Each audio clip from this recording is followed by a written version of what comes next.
கர்த்தருடைய பரிசுத்த நாமத்திற்கு மகிமை உண்டாவதாக.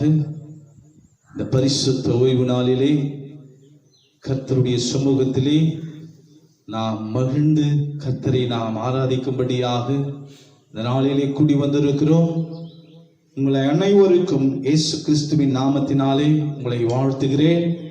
இந்த நாளிலும் சபையிலே நாம் கூடி ஆராதிக்கவில்லை என்றாலும் இந்த ஒளிபெருக்கின் மூலமாக நீங்கள் பார்க்கிற ஒவ்வொரு காரியத்தையும் கர்த்தர் உங்களுடைய இருதயத்திலே கிரியை செய்யும்படியாக இந்த ஆராதனை மூலமாக ஆண்டவராக இயேசு ஒருவரை மகிமைப்படும்படியாக இந்த ஆராதனை தொடக்கம் முதல் முடியும் மட்டும் கர்த்தருடைய பிரசன்னம் நம் மத்தியிலே ஆளுகை செய்யும்படியாக ஆராதனை வேளையிலும் செய்தி வேளையிலும் கர்த்தர் ஒருவரை மகிமைப்படும்படியாக ஒவ்வொருவரையும் எங்களை மறைத்து கர்த்தர் ஆளுகை செய்யும்படியாக இந்த ஆராதனை நாம் ஜெபத்தோடு ஆரம்பித்து ஒரு சில பாடல்களை பாடி கர்த்தருடைய நாமத்தை நாம் மகிமைப்படுத்துவோம், ஜெபம் செய்வோம். எல்லோரும் கண்களை மூடி கர்த்தருடைய சமூகத்திலே நாம் ஒருமனப்படுவோம். கர்த்தர் பெரிய காரியங்களை செய்வார். கர்த்தர் ஜீவனுள்ள தேவன் என்று உலகமே அறியும்படியாக நாம் ஒருமனப்பட்டு தேவனுடைய சமூகத்திலே கர்த்தரை நாம் மகிமைப்படுத்துவோம்.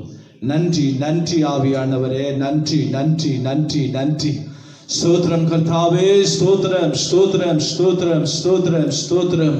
இரக்கமுள்ளவரே, உருக்கமுள்ளவரே, நீடிய சாந்தமும் நிறைந்தவரே, உம்மை துதிக்கிறோம் துதிக்கிறோம் துதிக்கிறோம் துதிக்கிறோம். ஆண்டவரே, மகா உன்னதங்களிலே வாசம் செய்கிறே எங்கள் ஜீவனுள்ள நல்ல தகப்பனே, உம்மை போற்றுகிறோம், உம்முடைய நாமத்தை மகிமைப்படுத்துகிறோம்.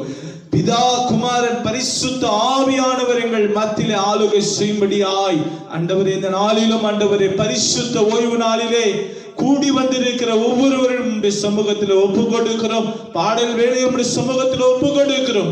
செய்தி வேலையும் உம்முடைய சமூகத்தில் ஒப்பு கொடுக்கிறோம். அடியார்களை மறைத்து நீர் வெளிப்படும்படியாய் ஜெபிக்கிறோம். எல்லா துதிகான மகிமையும் ஒருவருக்கு செலுத்துகிறோம். இயேசு கிறிஸ்துவின் மூலம் ஜெபிக்கிறேன் அன்பின் பரலோக பிதாவே, ஆமென். ஹல்லேலூயா. என்றும் ஆனந்தம் நம் இயேசு தருகிறவர். நாம் அவரை துதித்து கொண்டாடும்படியாக இந்த பரிசுத்த ஓய்வு நாளிலே நாம் கூடி வந்திருக்கிறோம். Hallelujah hallelujah. Praise the Lord.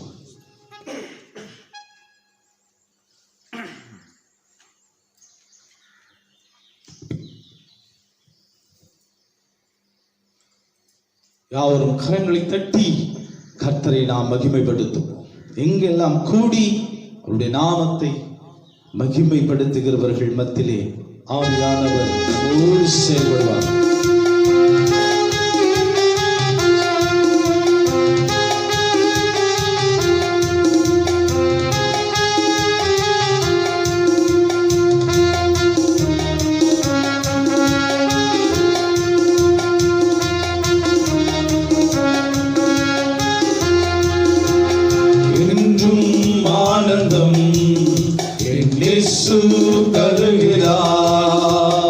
என்றும் ஆனந்தம் என் இயேசு தருகிறார். துதிப்பேன் துதிப்பேன் துதித்துக் கொண்டே இருப்பேன். துதிப்பேன் துதிப்பேன் துதித்துக் கொண்டே இருப்பேன். அல்லேலூயா ஆனந்தமே, அல்லேலூயா ஆனந்தமே, அல்லேலூயா ஆனந்தமே, அல்லேலூயா ஆனந்தமே. துதிப்பேன் துதிப்பேன் துதித்துக் கொண்டே இருப்பேன். துதிப்பேன் துதிப்பேன் துதித்துக் கொண்டே இருப்பேன். உன்னத மறைவில் வல்லவர் நிழலில் என்றும் தங்குவேன் என்று ஆண்டவராக இயேசு சொல்கிறார். தேவனை நோக்கி நாம் அவருடைய பாதத்திலே நம்மை ஒருமனப்படுத்தும்படியாய் கர்த்தருடைய பிரசன்னம் ஒவ்வொருவரையும் நிரப்பும்படியாக உன்னதர் மறைவில் வல்லவர் நிழலில் என்றும் தங்குவேன். உன்னதர் மறைவில் வல்லவர் நிழலில் என்றும் தங்குவேன். தேவனை நோக்கி அடைக்கல பாறை என்றே சொல்லுவேன். தேவனை நோக்கி அடைக்கல பாறை என்றே சொல்லுவேன். அல்லேலூயா ஆனந்தமே, அல்லேலூயா ஆனந்தமே, அல்லேலூயா ஆனந்தமே, அல்லேலூயா ஆனந்தமே. துதிப்பேன் துதிப்பேன் துதித்துக் கொண்டே இருப்பேன்.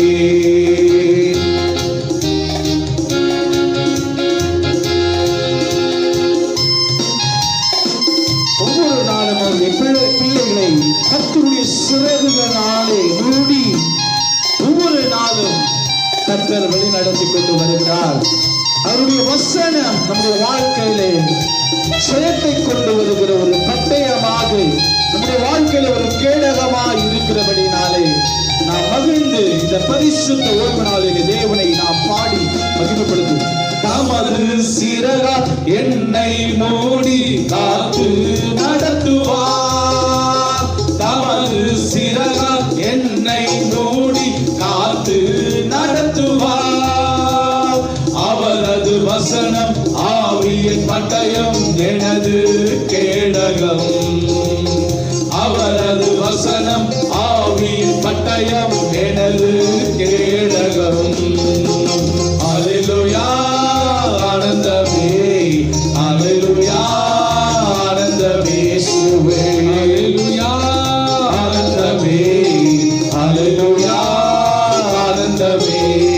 துதிப்பேன் துதிப்பேன் துதித்துக் கொண்டே இருப்பேன். துதிப்பேன் துதிப்பேன் துதித்துக் கொண்டே இருப்பேன். துதிப்பேன் துதிப்பேன் துதித்துக் கொண்டே இருப்பேன். துதிப்பேன் துதிப்பேன் துதித்துக் கொண்டே இருப்பேன். Hallelujah. Thank you, Jesus.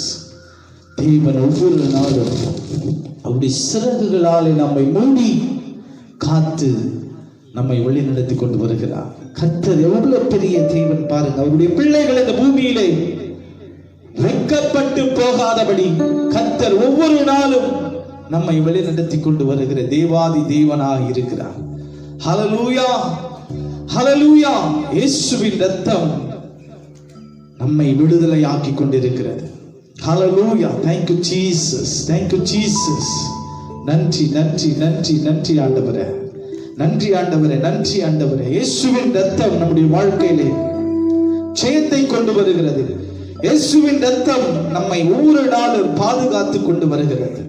இயேசுவின் இரத்தத்தினாலே நம்முடைய பாவங்களை கழுவி ஒவ்வொரு நாளும் நம்மை வழிநடத்தி கொண்டு வருகிறார். ஹல்லேலூயா, ஹல்லேலூயா, ஹல்லேலூயா, ஹல்லேலூயா, ஹல்லேலூயா. Thank you Jesus. Thank you Jesus. Thank you Jesus. நன்றி நன்றி நன்றி நன்றி நன்றி நன்றி நன்றி. ஹல்லேலூயா, ஹல்லேலூயா, ஹல்லேலூயா. Thank you Jesus. எல்லோரும் ஒருமனப்படுவோம், எல்லோரும் எல்லோரும் ஒருமனப்படுவோம். தேவனுடைய சமூகத்திலே நாம் ஒருமனப்படுவோம். தேவனுடைய சமூகத்திலே நாம் ஒருமனப்படுவோம். நமக்கு விரோதமாய் செயல்படுகிற எதிரிகள் அவருடைய பரிசுத்த இரத்தத்தினாலே நிர்மூலமாக்கவர் வல்லமை உள்ள தேவனாகிய கர்த்தராய் இருக்கிறார். ஹல்லேலூயா, ஹல்லேலூயா, ஹல்லேலூயா. ரத்தம் ஜெயம், ஆஹா ரத்தம் ஜெயம், ரத்தம் ஜெயம், ஓஹோ ரத்தம் ஜெயம். கல்வாரி இயேசுவின் ரத்தம் ஜெயம், காருண்ய தேவனின் ரத்தம் ஜெயம்.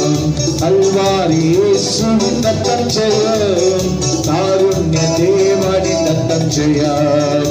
ரத்தம் ஜெயம், ஆஹா ரத்தம் ஜெயம், ரத்தம் ஜெயம், ஓஹோ ரத்தம் ஜெயம். கல்வாரி இயேசுவின் ரத்தம் ஜெயம், காருண்ய தேவனின் ரத்தம் ஜெயம். கல்வாரி இயேசுவின் ரத்தம் ஜெயம், காருண்ய தேவனின் ரத்தம் ஜெயம். நம்முடைய பாவங்களை போக்கும்படியாக ஆண்டவராகிய இயேசு நம்மை பாவம் கொடுத்த அவருடைய ரத்தத்தினாலே, அவருடைய பரிசுத்த ரத்தத்தினாலே நம்மை பரிசுத்தப்படுத்தி நம்முடைய சாபங்களையும் நீக்கும்படியாய் அவருடைய பரிசுத்த ரத்தத்தினாலே நமக்கு சமாதானத்தை கர்த்தர் கொடுத்திருக்கிறார்.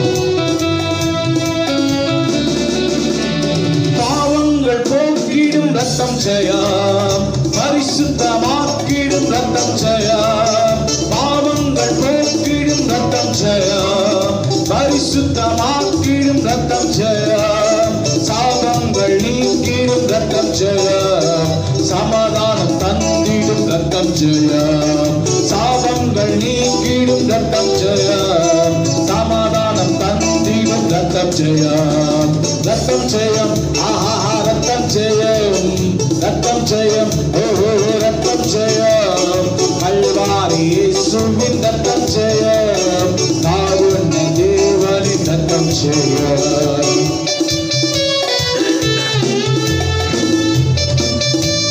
விடுதலை தருகின்ற அவருடைய பரிசுத்த ரத்தம்.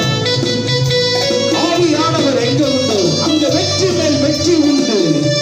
நம்முடைய பலவீனம் நீக்கும்படியாக அவருடைய பரிசுத்த ரத்தம் நம்மை பலமாய் மாற்றும்படியாய் அவருடைய பரிசுத்த ரத்தத்தினாலே நம்மை கழுவி ஒரு சமூகத்தில் நம்மை பயன்படுத்திக் கொண்டு வருகிறார்.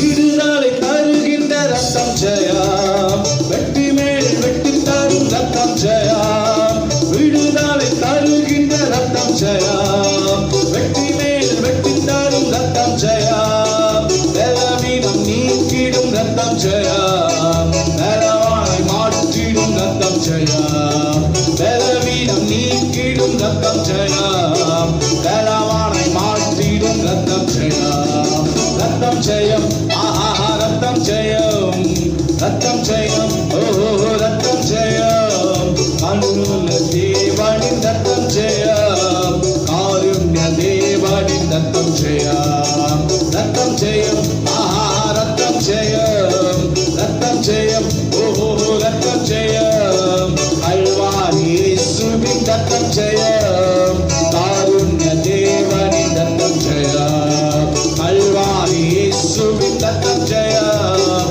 காருண்ய தேவனின் ரத்தம் ஜெயம், கல்வாரி இயேசுவின் ரத்தம் ஜெயம், காருண்ய தேவனின் ரத்தம் ஜெயம், கல்வாரி இயேசுவின் ரத்தம் ஜெயம், காருண்ய தேவனின் ரத்தம் ஜெயம்.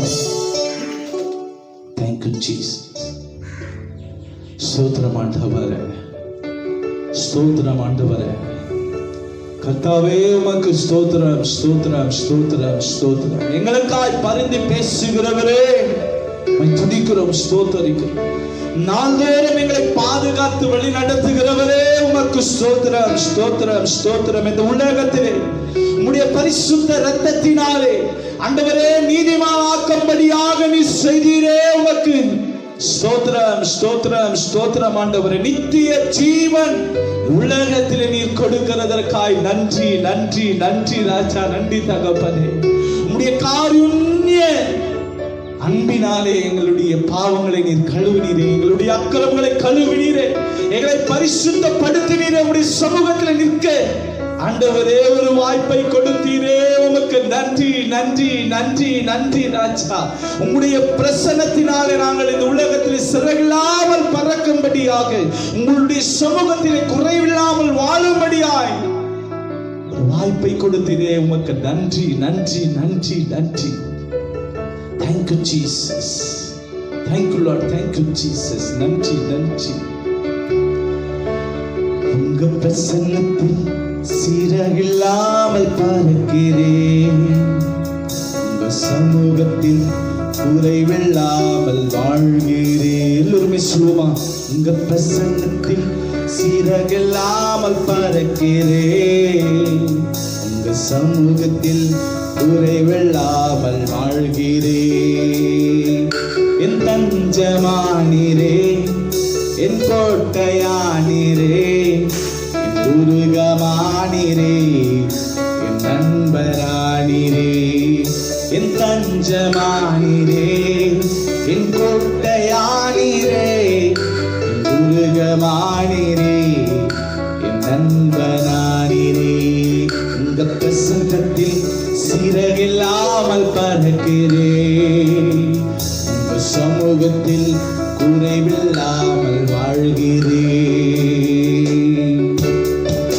உணவான என்னை சமூகத்தில் உருவாக்கும் தெய்வமே,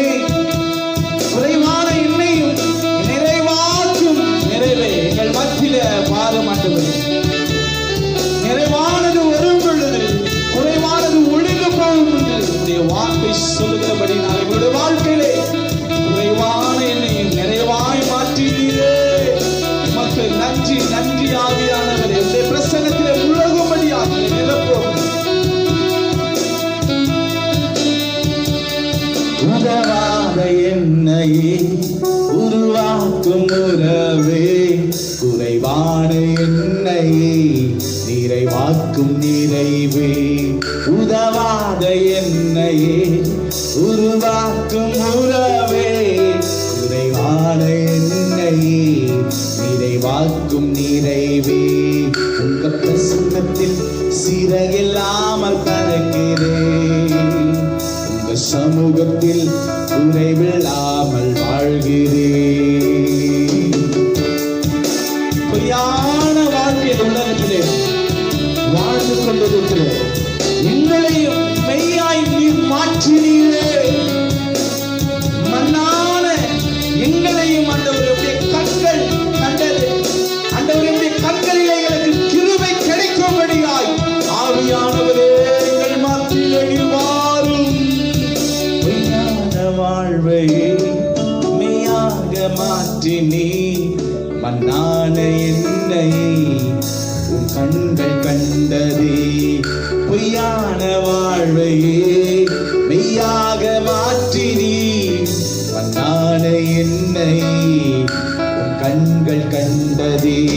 உங்க பிரசன்னத்தில் சிறகில்லாமல் பறக்கிறேன், உங்க சமூகத்தில் குறைவில்லாமல் வாழ்கிறேன். உங்க பிரசன்னத்தில் சிறகில்லாமல் பறக்கிறேன், உங்க சமூகத்தில் குறைவில்லாமல் வாழ்கிறேன். உங்க பிரசன்னத்தில் சிறகில்லாமல் பறக்கிறேன், உங்க சமூகத்தில் குறைவில்லாமல் வாழ்கிறேன். Thank you Jesus. Thank you Lord. Thank you Jesus.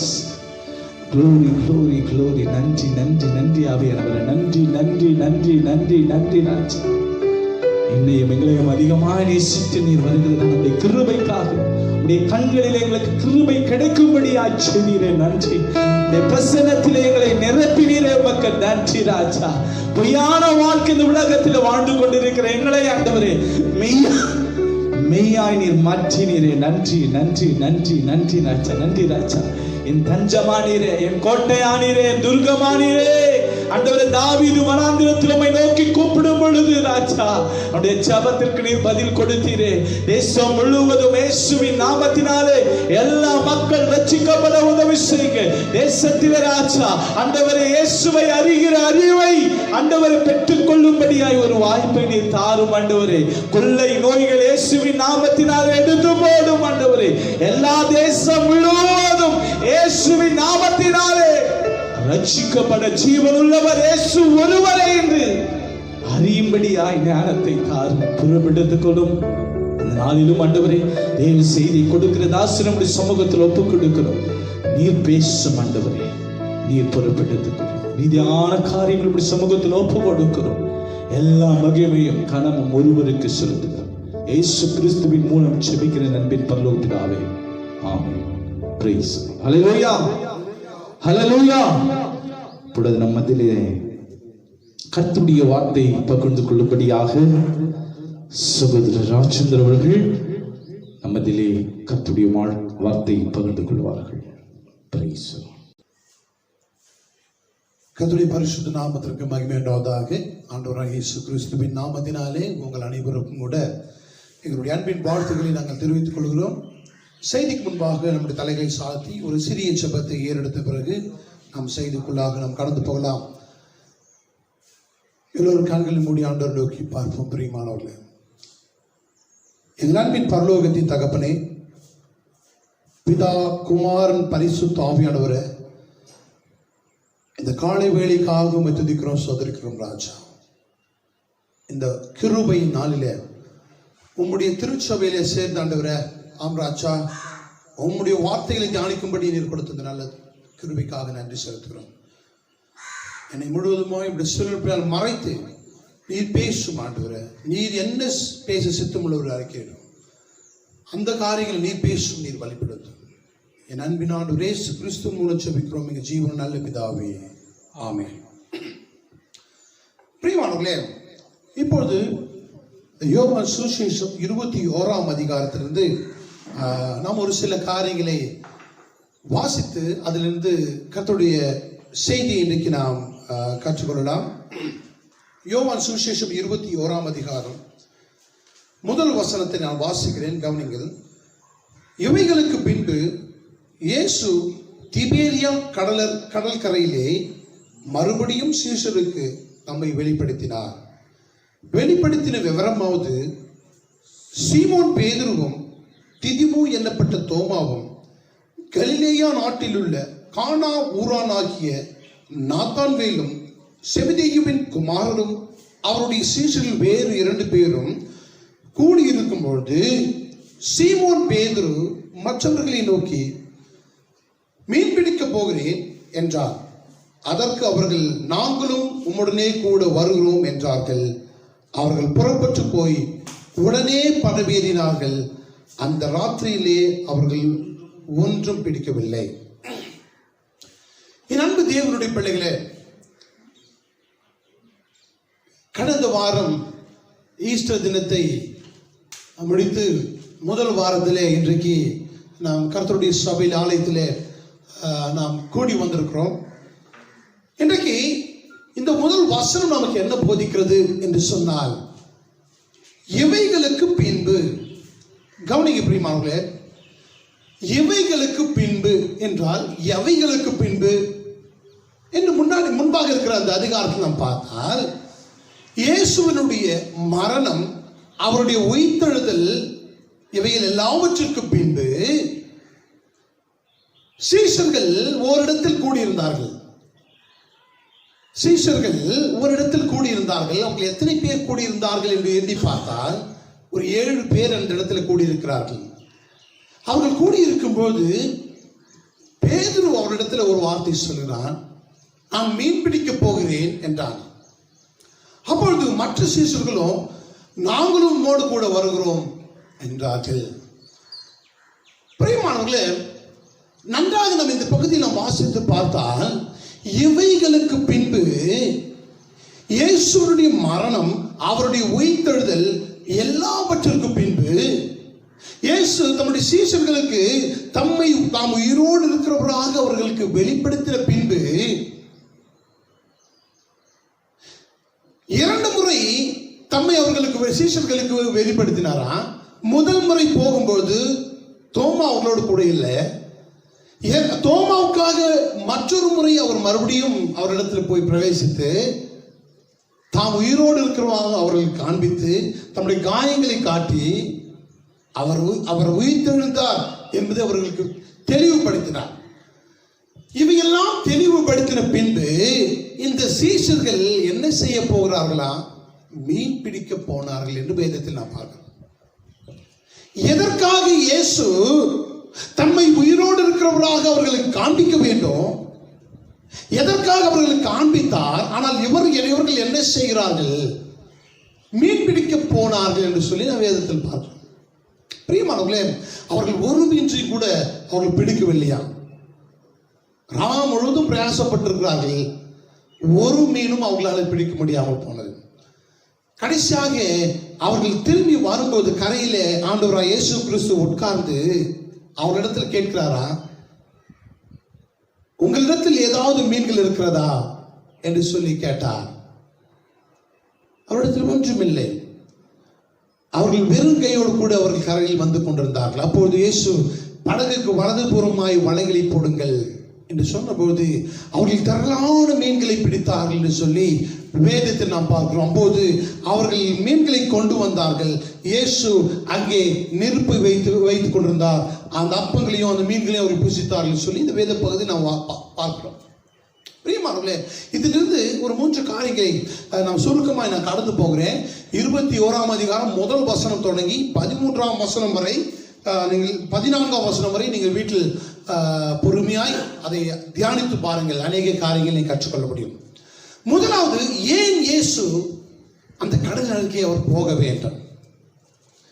ஏன் ஆண்டவராய் இயேசு கிறிஸ்து திபேரியா கடலிற்கே அவர் போக வேண்டும் என்று சொல்லி பார்த்தால், முதலாவது நாம் கற்றுக்கொள்கிற விஷயம், சீஷர்களை அவர் தேடி போனார்.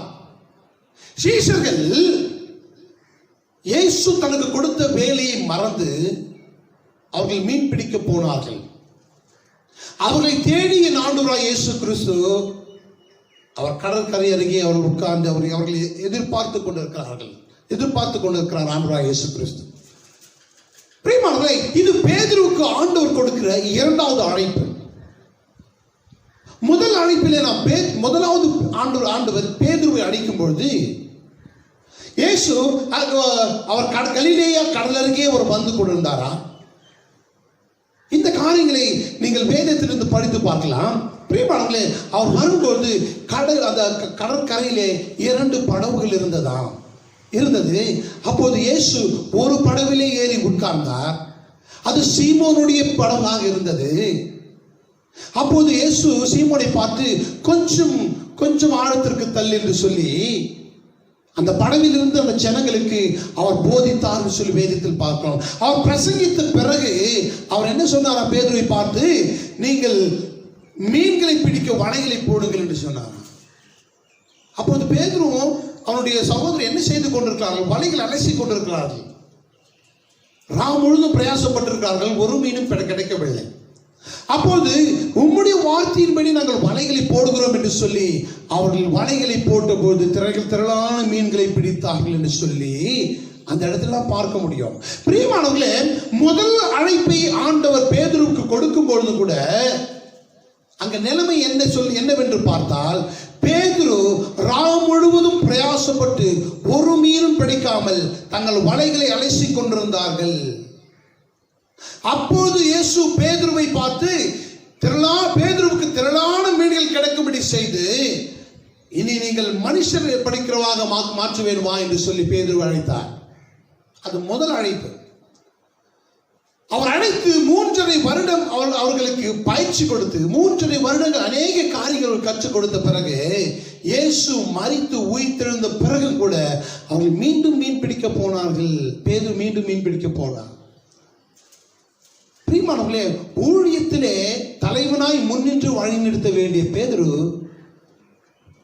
இயேசுவின் சீஷர்களை மீன் பிடிக்க வழிநடத்துகிறார். அதே போன்ற சம்பவம் 2ஆம் அழைப்பில் நாம் பார்க்க முடியும்.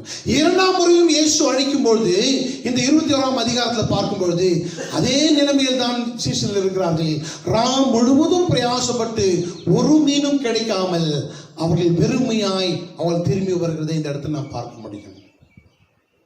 அன்பு தேவனுடைய பிள்ளைகளே, இது பேதுருக்கு ஆண்டவர் கொடுக்கிற செகண்ட் சான்ஸ், 2வது அழைப்பு.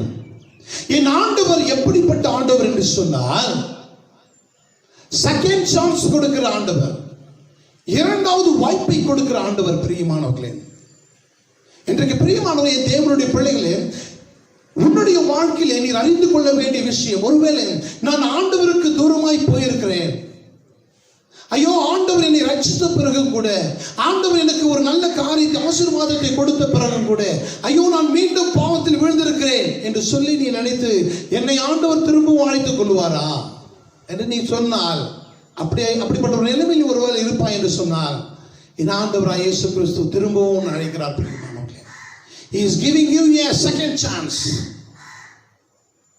2வது வாய்ப்பு. பிரியமானவர்களே, ஆண்டவர் நினைத்தா உன்னுடைய சாணத்தை பிடிக்கி வேறொருக்கு அவரால் கொடுக்க முடியும். இந்த பகுதியில் நம்ம கொஞ்சம் யோசித்து பார்க்கும்போது பிரியமானவர்களே, ஆண்டவராய் இயேசு கிறிஸ்து இந்த உலகத்திற்கு அவர் வாழ்ந்தது கூட மனிதர்களுக்கு ஒரு 2வது வாய்ப்பை கொடுக்கும்படியாக தான் அவர் இந்த உலகத்திற்கு வந்தார். ஆதாம் மூலமாய் மனிதன் நித்திய வாழ்வை இழந்து போனார். பிரியமானவர்களே, ஆதாம் தேவனுடைய வார்த்தை மீறி பாவம் செய்ததினாலே நித்திய ஜீவனை அவன் இழந்து போனான். அவன் இழந்து போன அந்த நித்திய ஜீவனை மனிதனுக்கு திரும்பவும் கொடுக்கும்படியாக தான் அவர் இந்த உலகத்தில் வந்து மனிதனுடைய ஸ்தானத்தை அவர் எடுத்துக்கொண்டு மனிதனுடைய பாவங்களுக்காக அவர் மடித்து மீண்டும் நித்திய ஜீவனை மனிதன் பெற்றுக்கொள்ளும்படியாக 2ஆம் முறை ஒரு நல்ல வாய்ப்பை கர்த்தர் உண்டாக்கி கொடுத்தார். பிரியமானவர்களே, அன்பு தேவனுடைய பிள்ளைகளே, உன்னை எதிர்பார்க்கிறார் ஆண்டவர். திரும்பவும் ஒரு வாய்ப்பு. ஒருவேளை முடங்கி கிடக்கிறாயா?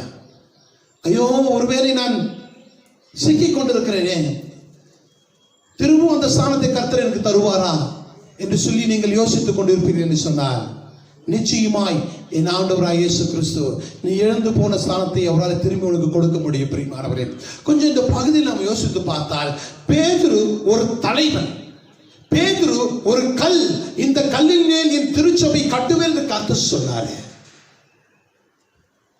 அந்த பேதுரு திரும்பவும் மீன் பிடிக்க போன பொழுது இயேசு அவனை பின்தொடர்ந்து போய் அவனை அழைத்து வந்து திரும்பவும் அதே ஸ்தானத்தில் கொண்டு வந்து வைத்தார். பிரியமானவர்களே, ஒருவேளை என்னடா இவன், நான் 3 வருஷம் பயிற்சி கொடுத்த பிறகு கூட அது எல்லாவற்றையும் விட்டு அவன் உலக வாழ்க்கையை எந்த ஸ்தானத்திலிருந்து நான் அவனை அழைத்து வந்தேனோ அதே ஸ்தானத்துக்கு திரும்பி போய்விட்டானே, எந்த கடற்கரையில் நான் அழைத்து வந்தேனோ அதே கடற்கரைக்கு மறுபடியும் போய்விட்டானே என்று சொல்லி அவனுடைய வாழ்க்கையில் குறைந்த ஸ்தானத்தில் அவனை கொண்டு வந்து வைக்கல.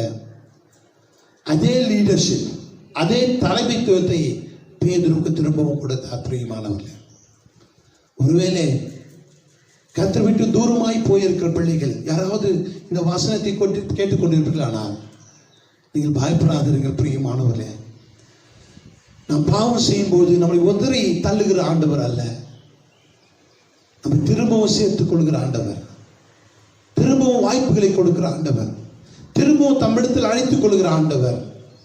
அவர் பேதுருவை தேடி போய் மீண்டும் ஒரு வாய்ப்பை, செகண்ட் சான்ஸை மறுபடியும் பேதுருவுக்கு கொடுத்தான்னு சொல்லி இந்த பகுதியில் நாம் கற்றுக்கொள்ள முடியும்.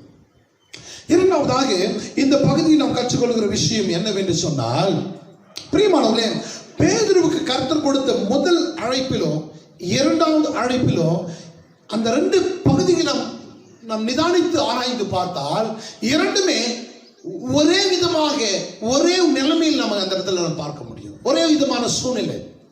உதாரணமாக பார்த்தால் பிரியமானவர்களே, முதல் அழைப்பு கொடுக்கும்போது கூட பேதுருவும் அவருடைய கூட்டாளிகளும் கடற்கரையில் வலைகளை அடிச்சு கொண்டிருக்கிறார்கள் என்றால் ஒரு மீனும் அவங்களுக்கு பிடிக்கவில்லை.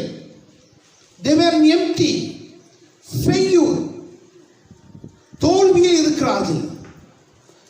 பேதுரு நன்றாக மீன் பிடிக்க தெரிந்தவன், அனுபவம் உள்ளவன்.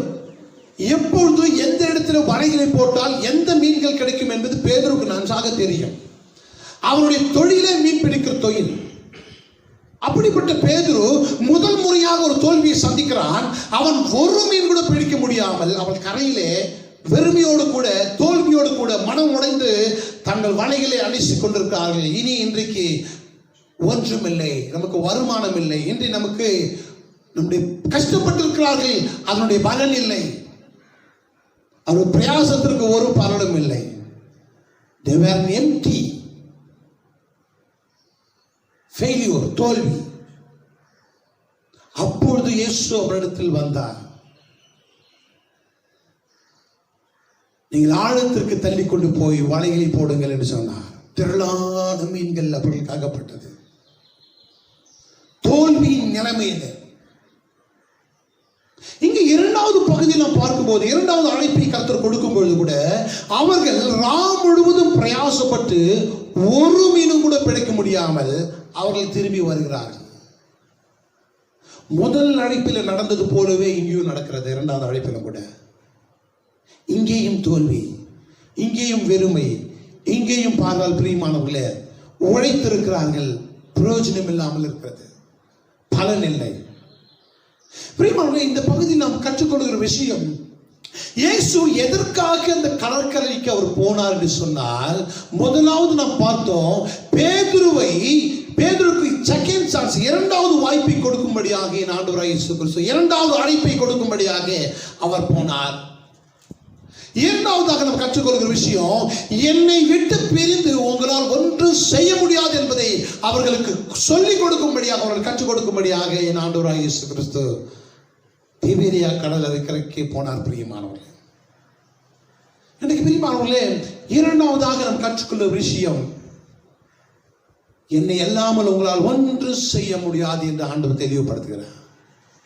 இயேசுவை விட்டு தூரமாய் போய் ஒரு மனிதன் ஒன்றையும் அவனுடைய வாழ்க்கையை சாதிக்க முடியாது என்பதை தெளிவுபடுத்தும்படியாக என் ஆண்டவராகிய இயேசு கிறிஸ்து அந்த சீஷர்களுக்கு அவர் தெளிவுபடுத்தும்படியாக அவர் போனார். பிரியமானவர்களே, இயேசு இல்லாத வாழ்க்கை இயேசு இல்லாத தொழில், இயேசு இல்லாத குடும்பம், இயேசு இல்லாத திருமணங்கள், இயேசு இல்லாத எதுவா இருந்தாலும் பிரியமானவர்களே, அதில் தோல்விகள் தான் நாம் சந்திக்க வேண்டியது இருக்குமே பிரியமான தவிர அதில் ஒரு ஆசீர்வாதத்தை நாம் சம்பாதிக்க முடியாது.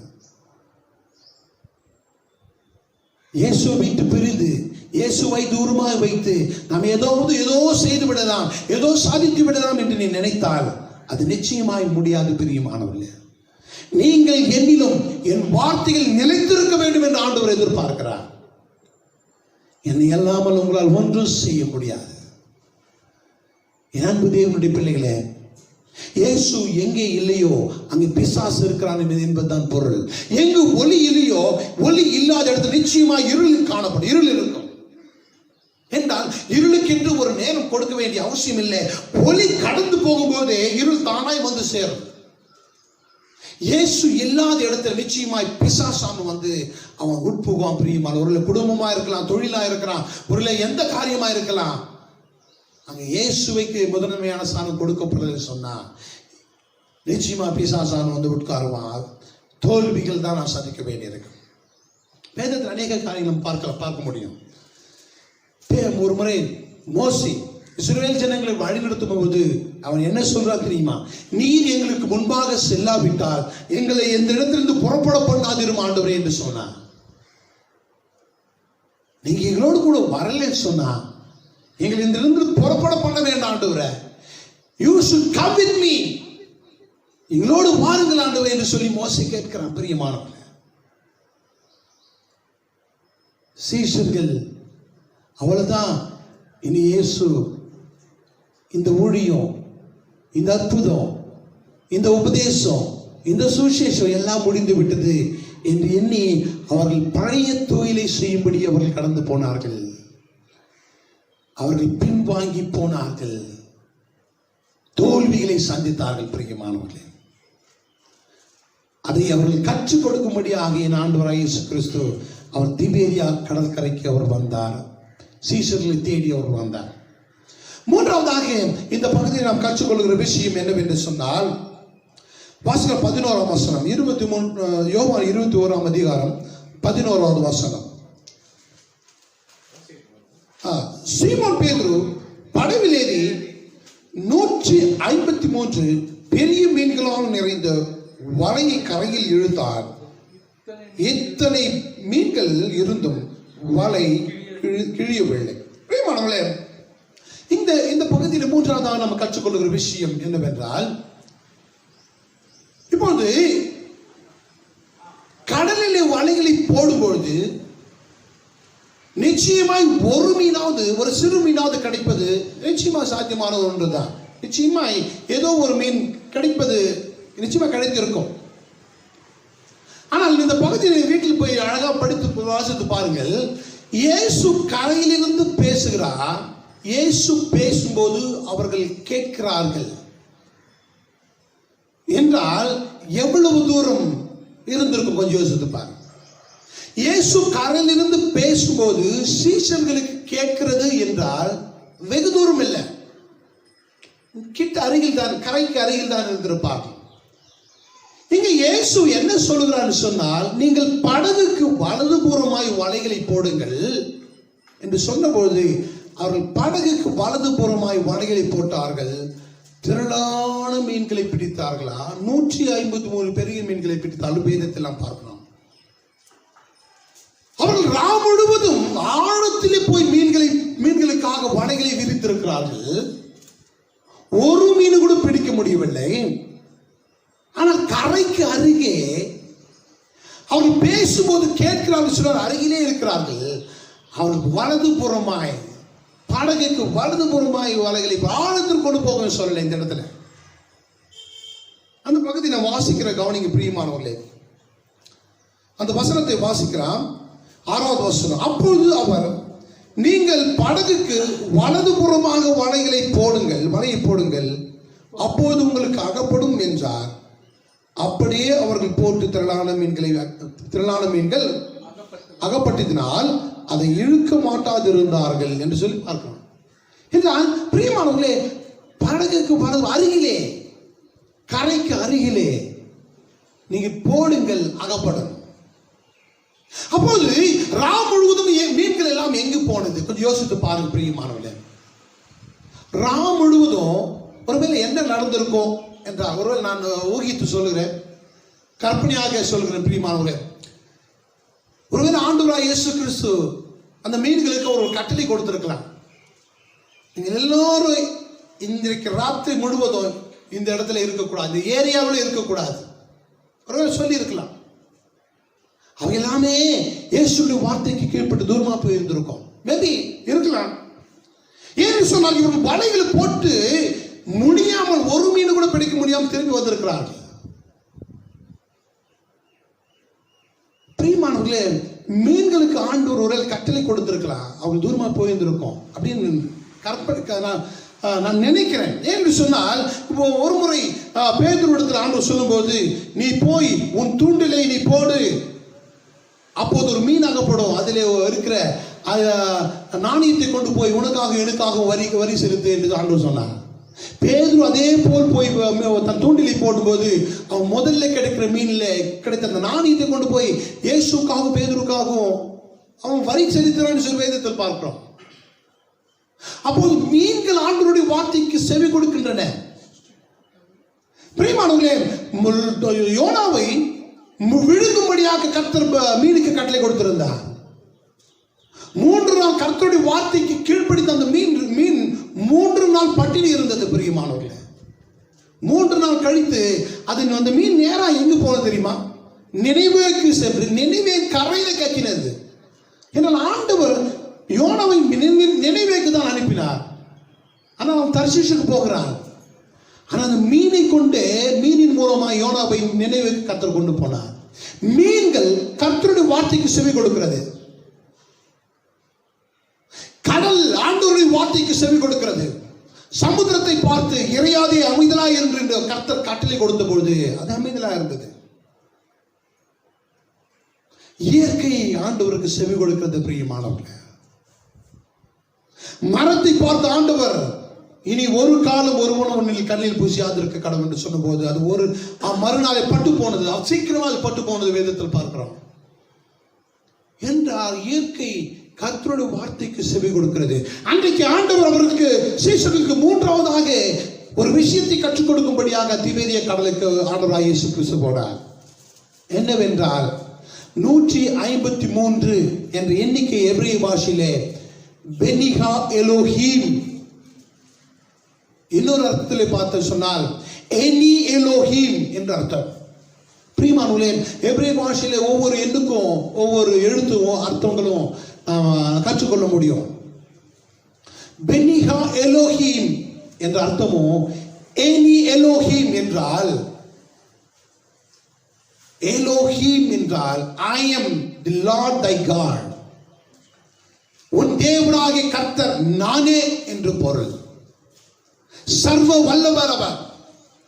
பிரியமானவர்களே, ஆண்டவர் அவருக்கு இன்னொரு காரியத்தை தெரியப்படுத்துகிறார். I am the God, the Lord thy God, உங்கள் தேவனாகிய கர்த்தர் நானே என்பதை அவர் தெரியப்படுத்துகிறார்.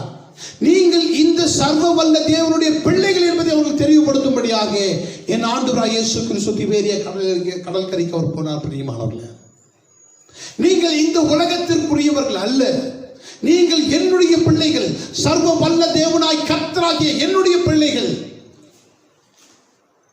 நான் தேவன், நான் உங்கள் தேவனாகிய கர்த்தர் நானே என்னை அவர் தெரியப்படுத்தும்படியாக என் ஆண்டவராகிய இயேசு கிறிஸ்து அந்த கடற்கரைக்கு சீஷர்களை தேடி போனார். பிரியமானவர்களே, இன்றைக்கு கூட பிரியமானவர்களே, நம்முடைய வாழ்க்கைக்கு ஒவ்வொரு முறை அவர் சர்வ வல்லவர் என்பதை ஒவ்வொரு முறையும் அவர்கள் நம்ம தெளிவுபடுத்த வேண்டியிருக்கு ஜனங்களுக்கு. இன்னைக்கு பிரியமான ஒரு சின்ன பிரச்சனை வரும்போது, சின்ன ஒரு தோல்வியை நாம் சந்திக்கும் போது, ஒரு சின்ன போராட்டம் நம்முடைய வாழ்க்கையில் வரும்போது பிரியமான நாம் மனம் தோண்டு போகிறோம், நாம் பயந்து போகிறோம், நாம் சோர்ந்து போகிறோம், ஒரு விஷயத்தை நாம் மறந்து போகிறோம். பிரியமானவர்களே, நம்முடைய தேவனாகிய கர்த்தர் சாதாரணமானவர் அல்ல, அவர் சர்வ வல்லவர். அவருக்கு அசாட்சியமான அவரால் செய்ய முடியாத காரியம் இந்த உலகத்தில் ஒன்றும் இல்லை என்பதை நாம் மறந்து போகிறோம். பிரியமானவர்களே, அவர் சர்வ வல்லவர். இயற்கை அவருக்கு செவி கொடுக்கிறது. வானமும் பூமியும் அவருடைய வார்த்தைக்கு கட்டுப்படுகிறது. வார்த்தையினாலே சகலத்தை உண்டு பண்ணினவர் அவர் சிருஷ்டிகத்திற்கு எல்லாம் செவி கொடுக்கிறது என்பதை நாம் மறந்து போகிற பிரியமானவர்களே. அவர் ஒரு வார்த்தை சொன்னால் போதும், சூழ்நிலைகள் மாறும். அவர் ஒரு வார்த்தை சொன்னால் போதும், எல்லா பயங்கள் ஓடி போகும், எல்லா வியாதிகள் மறைந்து போகும், எல்லா காயங்கள் எல்லாம் கட்டப்படும். பிரியமானவர்களே, உன்னுடைய தோல்விகள், உன்னுடைய பயங்கள் எல்லாமே ஓடி போகும். அன்னைக்கு சீஷர்களுக்கு தம்மை வெளிப்படுத்தும்படியாக ஆண்டவராகிய இயேசு கிறிஸ்து போனார். அவர் சாதாரணமான மனிதன் அல்ல, அவர் சர்வ வல்லவர் தேவனாகிய கர்த்தர் என்பதை அவர்களுக்கு வெளிப்படுத்தும்படியாக இந்த ஆண்டவராகிய இயேசு கிறிஸ்து அந்த கரைக்கு போனார். பிரியமானவர்கள், இன்றைக்கு என் அன்பான தேவனுடைய பிள்ளைகளே, இந்த வேத பகுதியில் 3 காரியங்கள் நாம் கற்றுக்கொண்டோம். முதலாவது, இயேசு அந்த கரைக்கு போகிற காரணம் பேதுருவுக்கு 2ஆம் அழைப்பை கொடுக்கும்படியாக. பின்வாங்கி போன பேதுருவை திரும்பவும் அழைத்து திரும்பவும் அவன் இழந்து போன சாதத்தை திரும்பவும் கொடுக்கும்படியாக ஆண்டவராகிய இயேசு கிறிஸ்து சீஷர்களை தேடி போனார். இரண்டாவதாக ஆண்டவராகிய இயேசு கிறிஸ்து அந்த கரைக்கு ஏன் போனான்னு சொன்னால், என்னை எல்லாமல் உங்களால் ஒன்றும் செய்ய முடியாது என்பதை அவர் தெளிவுபடுத்தும்படியாக திபேரியா கடல் கரைக்கு அவர் போனார். மூன்றாவதாக அவர் ஏன் போனார் என்று சொன்னால், தாம் யார் என்பதும் அவர்கள் யார் என்பதும் அவர்களுக்கு தெளிவுபடுத்தும்படியாக போனாராம். அவர் சர்வ வல்லமையுள்ள தேவன் என்பதும் சீஷர்கள் அவருடைய பிள்ளைகள் என்பதும் அவர்களை தெளிவுபடுத்தும்படியாக பிரியமானவர்களே அவர் போனார். பிரியமானவர்களே, இன்றைக்கும் ஆண்டவர் நம்மை பார்த்து சொல்லுகிற காரியம், ஒருவேளை நீ உன் ஸ்தானத்தை இழந்து, ஒருவேளை நீ உன்னுடைய கிருபை கர்த்தர் கொடுத்த கிருபை இழந்து, ஒருவேளை ஆண்டவருக்கு தூரமாய் ஒருவேளை நீ போயிருக்கலாம்.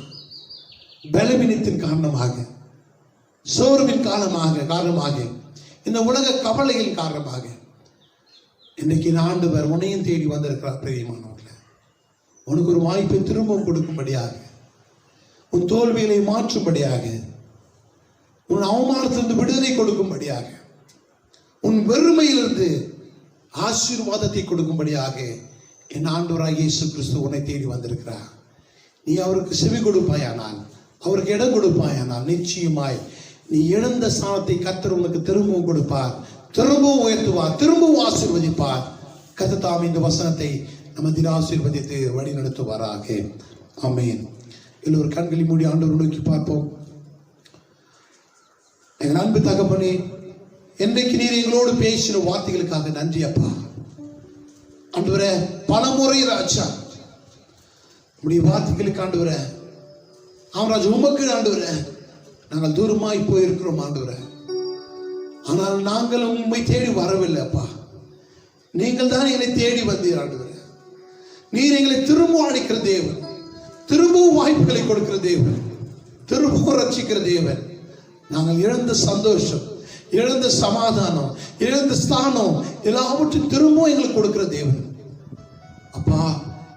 எங்களுக்கு கொடுத்திருக்க இந்த பாக்கிய, இந்த கிருபை, இந்த வசனத்தை கேட்கிற ஒவ்வொருவருடைய வாழ்க்கையில அந்த கிருபை தாங்க ஆண்டவரே.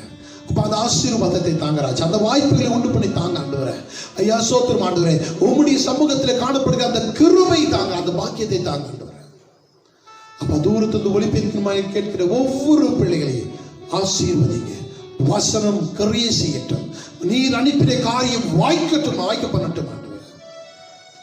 இந்த நிமிஷம் வரை நீர் பயனளித்ததற்காக நன்றி செலுத்தி, எல்லா துதிகர மகிமை உமக்கே செலுத்தி, எங்கள் அன்பின் ஆண்டவர் இயேசு கிறிஸ்துவின் மூலம் ஜெபிக்கிறோம் எங்கள் ஜீவனுடைய நல்ல பிதாவே, ஆமென். என் ஆத்துமாவே கர்த்தரை ஸ்தோத்திரி, என் முழு உள்ளமே அவருடைய பரிசுத்த நாமத்தை ஸ்தோத்திரி.